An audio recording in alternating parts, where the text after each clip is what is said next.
সারা তার private car নিয়ে মার্কেটের উদ্দেশ্যে বের হয়েছে। হঠাৎ করে পিছ থেকে একটি লাল গাড়ি ধাক্কা মেরে পালিয়ে যায়। সারা গাড়ি থেকে নেমে দেখে পিছনে অনেকটা ক্ষতিগ্রস্ত করে ফেলেছে। সারা গাড়িটি খুঁজতে লাগলো আর সামনে গিয়ে দেখে লাল গাড়িটি একটি রেস্টুরেন্টের সামনে পার্কিং করা রয়েছে। সারা রেস্টুরেন্টে ঢুকে দেখে তিনজন ব্যক্তি বসে আছে।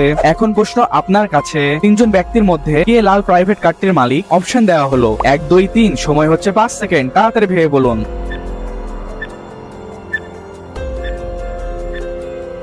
আপনার সময় শেষ। যারা আনসারটি বের করতে পেরেছো তারা এই ভিডিওতে একটি লাইক দিয়ে সঠিক আনসারটি কমেন্টে জানিয়ে দাও, কারণ কমেন্টের মাধ্যমে বুঝবো তোমরা কতটা বুদ্ধিমান। আর যারা পারোনি সাবস্ক্রাইব করে রাখো, কারণ নেক্সট ভিডিওতে আমি এমন একটি ধাঁধা নিয়ে আসবো যা দেখলে আপনি অবাক হয়ে যাবেন। তাই সাবস্ক্রাইব করতে ভুলবেন না। এখানে সঠিক আনসারটি হলো 2, কারণ ভালোভাবে লক্ষ্য করে দেখো 1 ও 3 থাকা ব্যক্তির টেবিলে খাবার রয়েছে, কিন্তু 2 থাকা ব্যক্তির টেবিলে কোনো খাবার নেই। তার মানে ইতিমধ্যেই সে রেস্টুরেন্টে এসেছে, যার ফলে বোঝা যায় এটি লাল প্রাইভেট কারটির মালিক।